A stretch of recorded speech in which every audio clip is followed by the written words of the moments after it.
Oi, gente, tudo bom com vocês? No penúltimo vídeo, nesse aqui, eu havia falado que eu ia fazer 3 vídeos, né? Então, continuando aí a saga dos vídeos. Um vídeo explicando como foi usado o dinheiro da primeira vaquinha. Outro vídeo sobre o abrigo que nós fomos transferidos. E o último vídeo que é sobre o trailer. Então, seriam esses 3 vídeos que eu prometi fazer, tá? Então, hoje a gente vai falar sobre o segundo vídeo, que é onde eu vou contar a respeito do abrigo que a gente conseguiu, tá? Antes de começar, eu quero passar uma coisinha para vocês, né? Que é a descrição do meu canal, ou seja, o meu foco, o meu objetivo quando eu criei o canal, tá? Então vamos olhar aqui. Então, gente, abrindo aqui o meu canal, né, no YouTube, a gente vai clicar em descrição aqui, ó. Vamos ler junto aqui, ó. Descrição. Aqui eu mostro a vida cheia de perrengues de uma mãe solo nos Estados Unidos. E a missão do canal aqui é: o foco deste canal é compartilhar as minhas experiências sendo uma mãe solo nos Estados Unidos, incluindo as dificuldades que encontrei e as pessoas que cruzaram o meu caminho nesta jornada. Se a minha realidade for cruel demais para você acreditar, saiba que no YouTube existem muitos outros canais para você acompanhar. E aí é isso, gente. Embaixo tem os meus contatos, minhas redes sociais, o link da vaquinha, ou quem for do Brasil do Pix, para me ajudar, e é isso. Então, como vocês podem ver, o foco do meu canal é esse aí, né? Que a gente leu junto. E com base nisso, eu gostaria de alinhar algumas coisas aqui com algumas pessoas que deixaram alguns comentários, né? A respeito da história que eu contei no último vídeo, que é esse aqui. Então, muitas pessoas me dizendo que eu já tinha comentado sobre isso, que essa história é passado, que não deve ser mais lembrada, que é para eu deixar para lá, que não sei o que não sei o que lá. Enfim, gente, o que eu gostaria de reforçar aqui com vocês é que o propósito do meu canal é compartilhar as minhas experiências, ou seja, eu vou citar passado, eu vou citar presente, vou citar futuro, vou citar tudo relacionado à minha vida, ok? Esse é o propósito do meu canal. Eu não vou mudar o foco do meu canal, tá? Se algum dia, eu não digo nunca, mas se algum dia eu ver que realmente eu preciso mudar o foco, aí sim, pode ser que eu mude e vocês que me seguem ou que continuarão me seguindo até lá vão ficar sabendo, porque vai estar na descrição. Mas por enquanto, esse é o foco do meu canal. E por que eu defini esse foco? Por 3 motivos, na verdade. O primeiro, que é para servir de conhecimento para as pessoas, ou seja, para eu compartilhar as minhas experiências, para que sirva de conhecimento para as pessoas que estão pensando em vir, tá? Então, assim, é visando ajudar de alguma forma. O segundo motivo, para as pessoas perceberem que aqui nos Estados Unidos não é aquela maravilha que todos pensam que não tem problemas. Aqui tem problemas. E isso faz parte da vida, independente se você está aqui, está no Brasil ou está em qualquer outro lugar do mundo. Vão existir problemas, tá? Terceiro, para compartilhar as experiências que eu tive. E isso é direcionado justamente àquelas pessoas que falam que eu só sei falar mal das pessoas. Não, gente, eu sei falar bem também, mas eu vou falar quando as pessoas merecerem que eu fale bem. Enquanto eu só tive experiências ruins na minha vida, eu vou contar para vocês essas experiências ruins. Se for uma sequência de experiências ruins, paciência, eu passei por todas elas. Então, se você não é capaz de lidar e entender essa realidade, esse canal não é para você, ok? Eu não vou mentir para agradar ninguém aqui, ok? Aqui é a realidade crua, tá? É a realidade que uma pessoa passa estando aqui. Obviamente que vão ter milhares de experiências diferentes da minha, né? E você sinta-se livre para ir acompanhar qualquer um desses canais que mais te agrade, tá bom? Aqui diz respeito às minhas experiências, somente as minhas experiências, tá? Não você mais um desses youtubers que ficam vendendo sonhos para quem está pensando em vir. Vendem uma realidade que não existe, ok? Sim, é óbvio que eu gostaria de fazer um canal cheio de coisinhas bonitinhas para vocês, gastando horrores em lojinhas que só tem aqui nos Estados Unidos ou lojas importadas. É lógico que eu gostaria de fazer os vídeos para vocês mostrando lugares maravilhosos que todo brasileiro gostaria de conhecer, com viagens maravilhosas para vocês verem esses pontos turísticos. Mas enfim, eu não tenho condições de oferecer isso para vocês nesse canal, porque nem carro eu tenho, tá? Então, assim, quando eu tenho que me locomover, é de ônibus, é de metrô, é de trem, ok? Então eu não tenho tempo e nem dinheiro para ficar indo nessas paisagens maravilhosas, nesses cenários turísticos, fazer essas viagens que eles fazem, tá? Então eu peço um pouco de bom senso quando vocês me pedem para mostrar isso, porque realmente eu não tenho como ir para esses lugares, ok? Gostaria, mas não tenho. Então, assim, quem está aqui na expectativa de ver outra coisa, né, ou o assunto não está agradando, ou se a pessoa não quer acreditar nas minhas histórias, tá tudo bem. É só seguir um canal que fale o que você quer ouvir. Eu sempre falo isso, mas sempre surgem pessoas que insistem em ficar aqui reclamando do conteúdo. Gente, não vai adiantar ficar reclamando do conteúdo. O meu foco é esse e sempre foi, ok? Então, estamos alinhados? Ok. Agora a gente vai para o vídeo, né?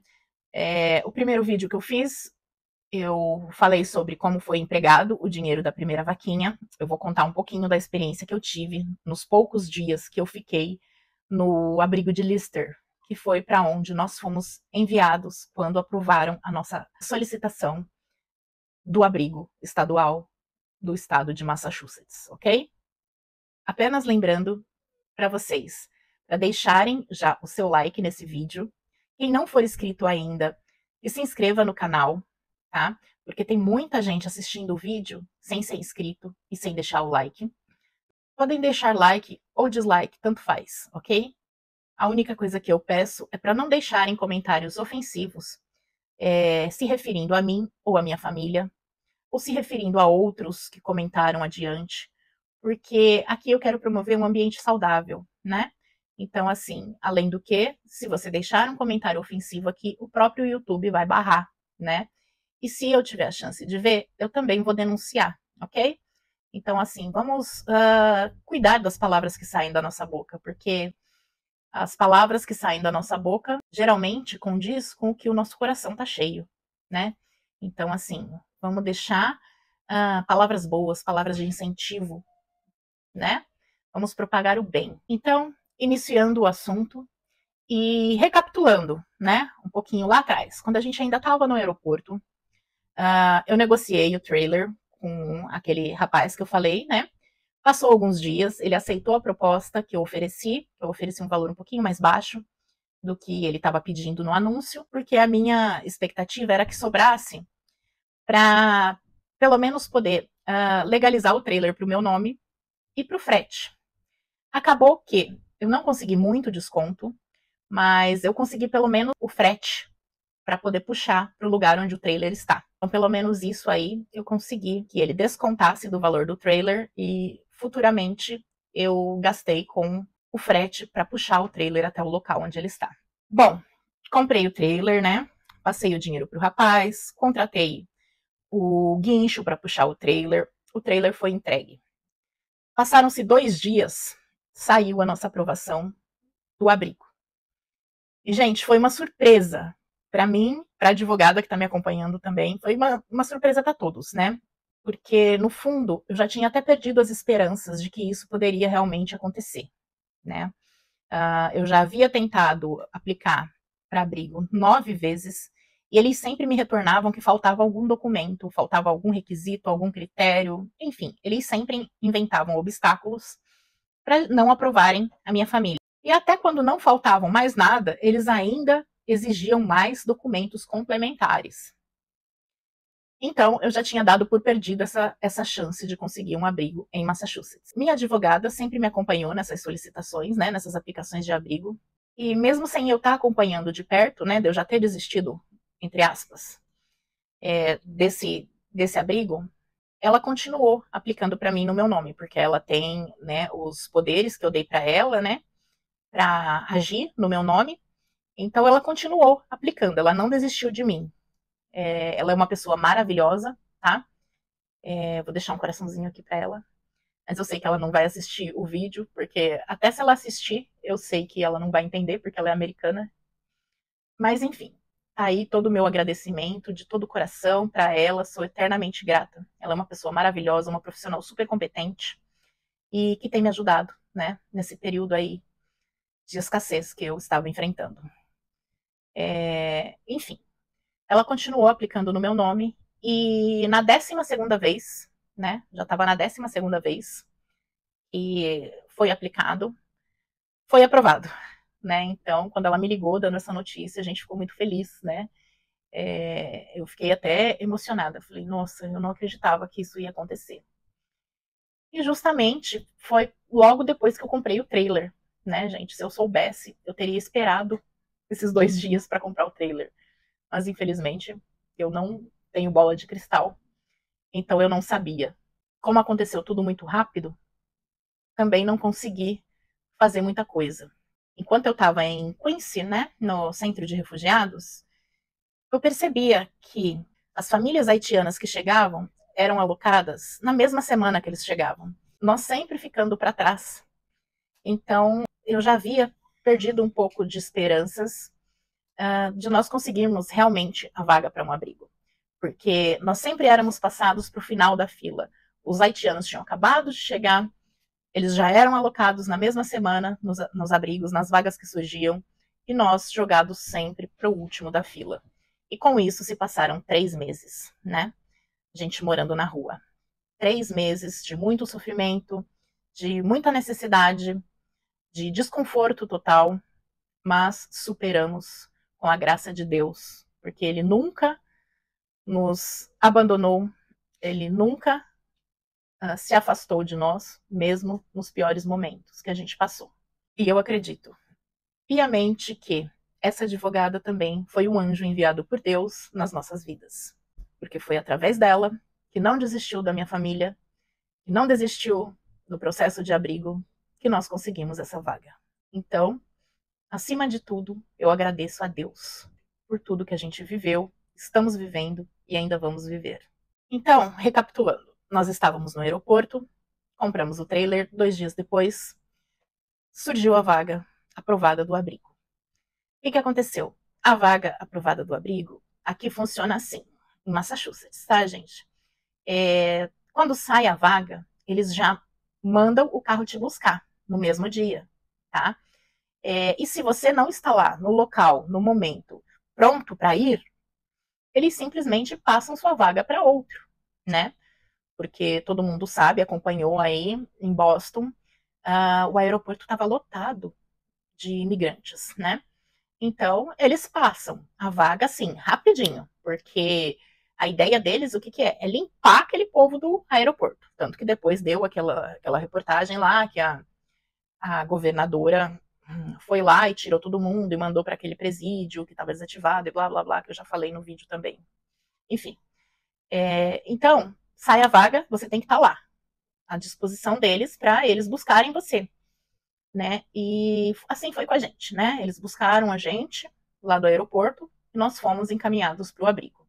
A gente, a princípio, não sabe para onde a gente vai ser levado, né? Eles só pegam a gente e levam. A gente descobre quando chega lá, né?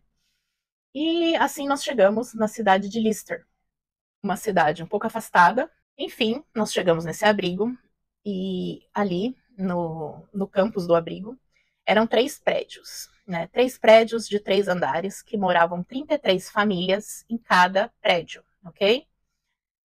Então era bastante gente. E 99% de haitianos, tá? Tinha um 1% ali que eram hispanos e alguns americanos também, tá, gente? Lembrando que aqui existem vários tipos de abrigos, tá? Então, cada pessoa é encaminhado de acordo com o seu perfil. Por exemplo, existem abrigos só de homens, né? Homens sozinhos. Existem abrigos só de mulheres, mulheres sozinhas. Só para jovens, tá? Existem os abrigos só para crianças também. Existem os abrigos para mulheres que sofreram algum tipo de violência doméstica, tá? E existem os abrigos familiares, que aceita a família inteira. E foi para um desses que nós fomos encaminhados. Esses 3 prédios ficavam dentro do campus da High School de Lister. Nós pesquisamos, né, sobre o lugar. Antigamente era uma faculdade ali, né? E aí a faculdade, por algum motivo, fechou. E aí os campos principais da faculdade viraram os prédios da High School e alguns prédios adjacentes que funcionariam como office, alguma coisa do tipo, foram transformados nesses dormitórios para abrigos, né? Então, no nosso quarto, tinham 3 caminhas, aquelas caminhas bem antigas e bem velhas, sabe? Tipo do filme do Exorcista. Com aqueles colchões hospitalares, sabe? Que é revestido de um tipo de plástico para não sujar. Enfim, eu vou deixar uma foto aqui para vocês olharem. E alguns móveis bem velhos também, eu acredito que foram de doações. Enfim, mas para quem estava morando na rua, no aeroporto, para a gente estava ótimo. E lá nós ficamos por um tempo. Bom, chegando lá, nós não fomos recebidos como as outras famílias eram recebidos, que a gente descobriu depois, porque nós presenciamos algumas famílias chegando depois. Apenas tacaram a gente lá e deixaram, né? Tanto que assim, só deram cobertor para 2 camas, ou seja, no caso eu fiquei sem, porque eu dei para os meus filhos o edredom. Deram alguns pratos de plástico e não deram copos pra gente. E as outras famílias recebiam um kitzinho já pronto. Enfim, foram várias coisas que a gente parece que ficou com o resto. Não eram iguais às outras famílias. Mas pra gente estava ok, né? Melhor do que nada. E assim fomos seguindo. Mas, mesmo assim, eu notei que alguns membros da equipe olhavam pra gente um pouco desconfiados, sabe? Aquele olhar feio, julgando. Enfim, apesar de achar estranho, a gente foi levando a vida. Com o passar dos dias, uma senhora americana que morava lá me contou que eles haviam colocado nós no pior quarto e menor e mais abafado quarto que eles tinham. E ela só me falou isso porque ela tinha ouvido conversas antes de nós chegarmos e nesse dia eu estava passando muito mal, porque passou até na TV que tinha se aproximado uma onda de calor muito forte aqui no estado. E eu estava passando muito mal nesse dia, minha pressão estava muito ruim devido ao calor. E ela chegou para conversar e me perguntou por que eu estava passando mal e eu expliquei que era devido ao calor. E ela me contou isso. No dia seguinte, todos os quartos receberam um ventilador. Era um ventilador simplesinho, dos mais baratinhos que vende no Walmart. Todos os quartos receberam. E só o nosso não recebeu. Eles não deram ventilador pra gente. Eu cheguei a pedir, mas eles falaram que haviam acabado os ventiladores. No dia seguinte, chegou uma nova família, foram encaminhados para um quarto e adivinhem, a primeira coisa que eles receberam foi um ventilador. Então, eu desconfiava que havia algo errado lá, mas eu não sabia dizer o que era. Eu ainda não tinha tido esse lapso de descobrir o que eles tinham contra a gente. Muitas das vezes eu notava que nos outros quartos tinham até TV. E o nosso não tinha nem sequer um ventilador. Eu conversei com os meus filhos e nós fomos apenas ignorando esse preconceito deles. Com o passar dos dias, eles começaram a implicar por coisas bobas, bobeiras mesmo. E chegou um momento que nós não tínhamos mais dúvidas de que realmente eles tinham um certo preconceito contra a nossa família, porque nós éramos os únicos brasileiros lá. Então, os membros da equipe não podiam ver a gente que vinham reclamar de alguma coisa sobre a qual nem tinha acontecido.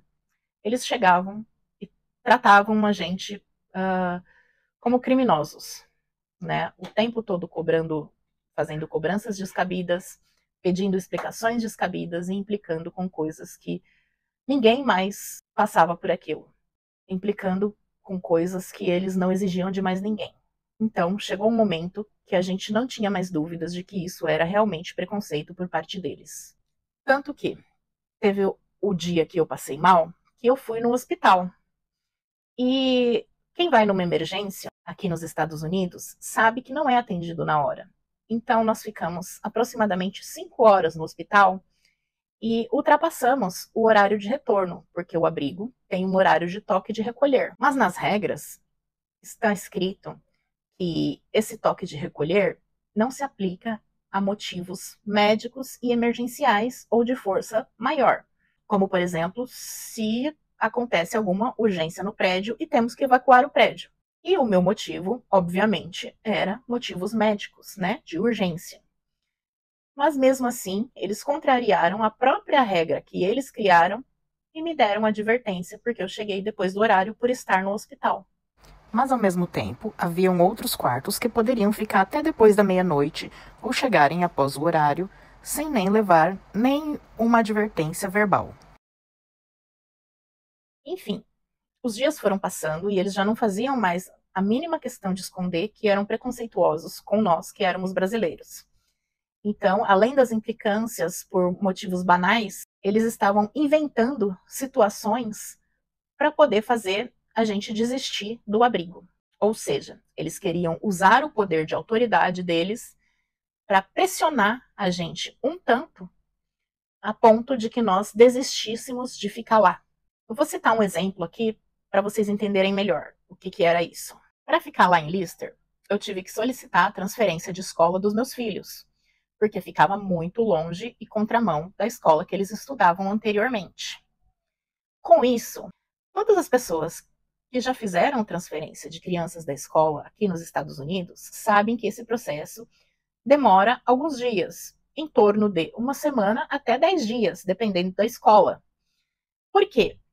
Aqui, eles não funcionam igual no Brasil, que, por exemplo, eles dão os papéis de transferência na mão dos alunos, ou dos pais dos alunos, e os pais dos alunos, né, os responsáveis, vão até a outra escola, entregam esses papéis e faz a matrícula. Aqui é totalmente diferente. Aqui você vai até um departamento da prefeitura, faz a matrícula da escola, eles registram no sistema. Com esse registro no sistema, eles entram em contato com a antiga escola deles. A antiga escola deles providenciam, juntam todos os documentos, né, do histórico escolar, material de transferência, enviam para a nova escola. A nova escola recebe, confere tudo para ver se veio tudo, se está tudo certinho, insere no sistema deles, faz a equivalência das grades curriculares, ou seja, do que o aluno já cursou na escola antiga e do que ele precisa cursar ainda na escola nova, faz essa equivalência, define as classes que o aluno vai frequentar, e quando essas classes são definidas, a escola nova liga para os pais ou responsável para avisar o dia que a criança pode iniciar as aulas. Esse processo, ele dura alguns dias, como eu já falei, e pode demorar de uma semana até 10 dias, por quê? Vai depender do tamanho da escola, da quantidade de funcionários disponíveis para fazer isso, da quantidade de papelada que tem que enviar uma escola para outra, se a escola antiga demora para enviar e eles demoram para receber e colocar no sistema. Então depende de vários fatores que podem demorar até 10 dias para acontecer. Nessa de Lister, demorou 4 dias. O processo aconteceu até rápido.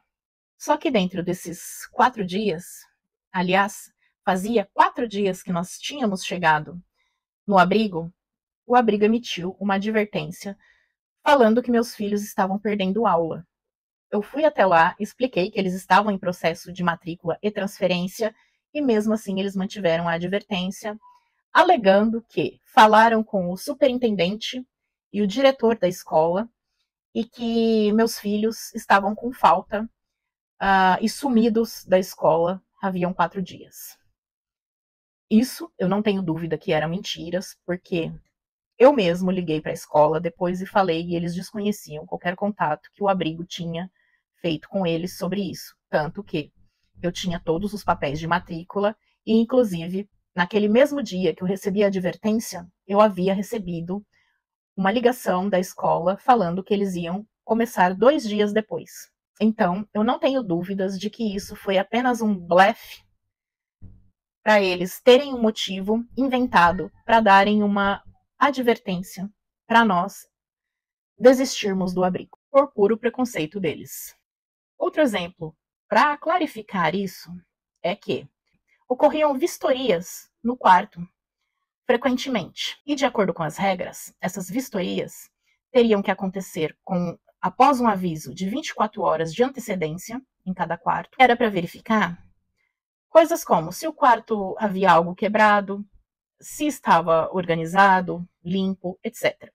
Em casos de suspeita de armazenamento de arma de fogo dentro do abrigo, aí sim eles poderiam fuçar em gavetas e tal, mas teriam que ter um motivo para isso. Uma suspeita baseada em alguma coisa, por exemplo, antecedentes e etc. Porém, na prática, no nosso quarto, e somente nele, aconteciam bem diferentes da teoria das regras. Um homem muito mal encarado entrava lá, no mínimo 2 vezes por semana ou mais, sem avisar e sem sequer bater na porta, muito menos esse aviso de 24 horas. Ele simplesmente tinha a chave, sem bater, sem avisar, ele adentrava o quarto a qualquer momento e a qualquer horário que ele queria, falando que estava ali para fazer a vistoria. Em uma dessas entradas, ele chegou a me pegar de surpresa 2 vezes em roupas íntimas e uma vez sem roupa dentro do quarto, o que eu achei um tremendo absurdo. E por achar aquela atitude muito desrespeitosa, eu comecei a reparar se eles faziam isso nos outros quartos. Inclusive perguntei para alguns outros quartos, para as pessoas que moravam neles, se eles tinham esse tipo de atitude com eles também. E a resposta foi não, ou seja, eles só faziam isso no nosso quarto. Nos outros, eles também não avisavam com antecedência, mas eles sempre batiam, esperavam a pessoa vir até a porta e abrir. No nosso, não. Teve até um dia que nós estávamos fora do abrigo, resolvendo umas coisas, e eles entraram nesse dia sem a nossa permissão e fuçaram tudo que eles encontraram. Abriram nossas malas, abriram nossas sacolas, abriram gavetas, abriram tudo que eles achavam necessário, sem motivo algum. Fuçaram em tudo e reviraram tudo, e inclusive pegaram, sem nos avisar, para não dizer roubo, uma extensão elétrica que nós havíamos guardado dentro de uma das mochilas. Eu só fui descobrir o que aconteceu quando eu fui reclamar que alguém havia roubado a nossa extensão. E a pessoa do office me contou que estavam com eles. Isso me fez temer um pouco, porque se ali não era um lugar seguro para deixar minhas coisas, onde eu poderia deixar? Não é? Se ali os próprios membros da equipe roubavam nossas coisas. Inclusive, teve até momentos que eles chegaram a abrir nossas sacolas de delivery quando eu pedi para fuçar o que tinha dentro, sendo que eles não tinham em nenhum momento esse direito. E reteram certos itens que alegavam que não podiam entrar ali. Gente, uma sacola do Walmart com alimento. Agora eu vou contar sobre a cozinha. As regras da cozinha era que cada quarto tinha direito a usar, no máximo, por 2 horas a cozinha por dia. Mas na prática, somente 4 mulheres ali poderiam usar a cozinha. O restante dos quartos não tinham oportunidade de usar a cozinha. Principalmente quem tinha chegado depois, ou seja, no caso eu e minha família. Haviam 4 mulheres ali, haitianas, que usavam a cozinha o dia todo. E assim elas emendavam café da manhã com o almoço e com a janta. E não desocupavam a cozinha em nenhum momento. Durante o tempo que ficamos lá, não conseguimos usar a cozinha nem um dia, porque elas sempre ficavam lá e nunca davam oportunidade para os outros quartos usarem. E elas não tinham filhos que necessitavam de comida, não. Elas tinham bebês que mamavam leite. Elas ficavam cozinhando para os maridos delas o dia todo, que é algo cultural lá do país dele. A mulher fica em casa cozinhando o dia todo e o marido que sai para trabalhar e trazer o sustento para casa. Então elas não fazem nada além de ficar em casa cozinhando e cuidando dos filhos. E como as regras lá não permitiam ter panelas elétricas e nem fogões elétricos dentro dos quartos, a nossa alimentação continuava péssima, porque nós não tínhamos nenhuma oportunidade de cozinhar lá naquele local. Por isso, tínhamos que ir comer na rua. Mesmo eu reclamando diversas vezes que eu não teria espaço para usar aquela cozinha, pleiteando o meu direito a usar as 2 horas, nenhum membro da equipe sequer se interessou em resolver esse problema, confirmando ainda mais que o preconceito era só com a gente, que éramos brasileiros. Teve até um dia que eles compraram geladeiras e freezers novos para o abrigo, onde as prateleiras eram divididas entre os quartos. E cada prateleira tinha lá o seu número de quarto etiquetado. Eles transferiram todas as comidas dos outros quartos para geladeiras e os freezers novos e jogaram simplesmente a nossa comida fora. Fomos o único quarto que eles jogaram a comida fora, ao invés de transferir junto com as outras comidas de uma geladeira para outra. Eu até tirei foto desse dia e vou deixar aqui para vocês olharem. Só a nossa prateleira vazia.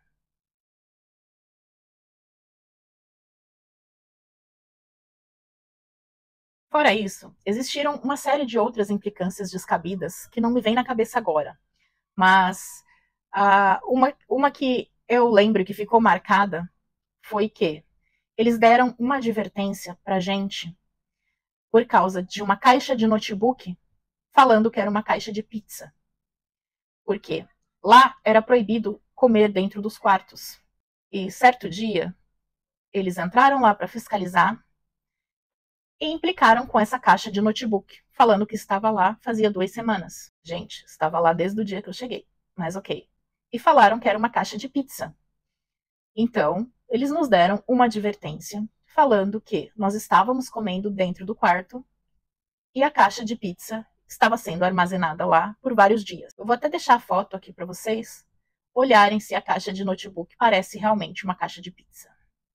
Mas enfim, mesmo mostrando, pegando a caixa nas mãos e mostrando para a pessoa que estava fazendo a vistoria que se tratava de uma caixa de notebook, a pessoa manteve a advertência somente para nos prejudicar. Sem contar, às vezes, que uma das secretárias do office falava para o meu filho que nós iríamos ser despejados do quarto. Então ela fazia tipo um terror psicológico na cabeça do meu filho, de apenas 10 anos, falando o tempo todo que nós iríamos ser despejados e expulsos do abrigo. Por mais que eu falava para ela, pedia educadamente para ela tratar desses assuntos direto comigo, ela continuava ameaçando o meu filho, porque ela sentia que ele tinha medo de ir para as ruas novamente.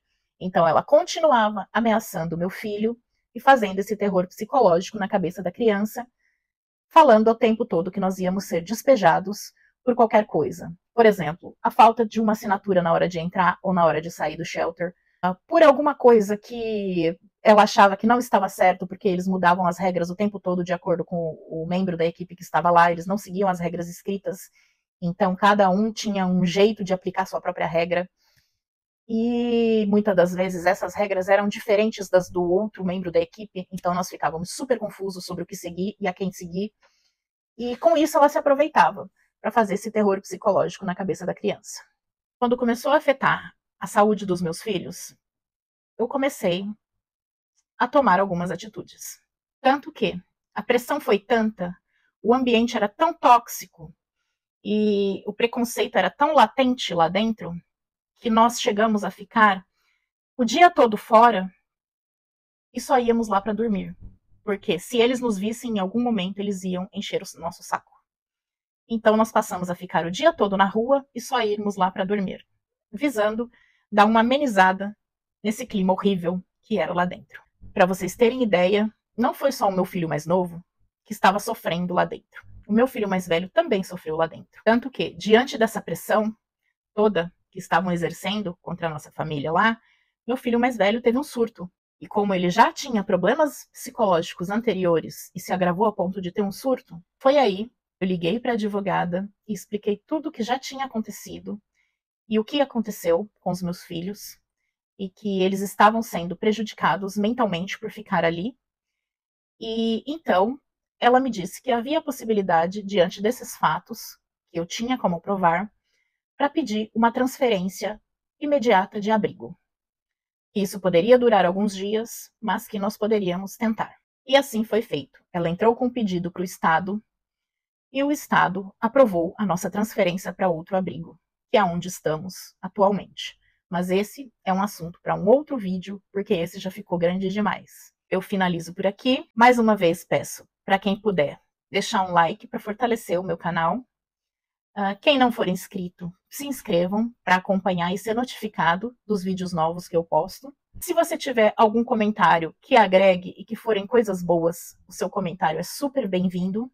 Nem sempre eu consigo responder a todos, mas eu faço o possível para responder ou para colocar pelo menos um coraçãozinho ali para vocês verem que eu li. E é isso, gente.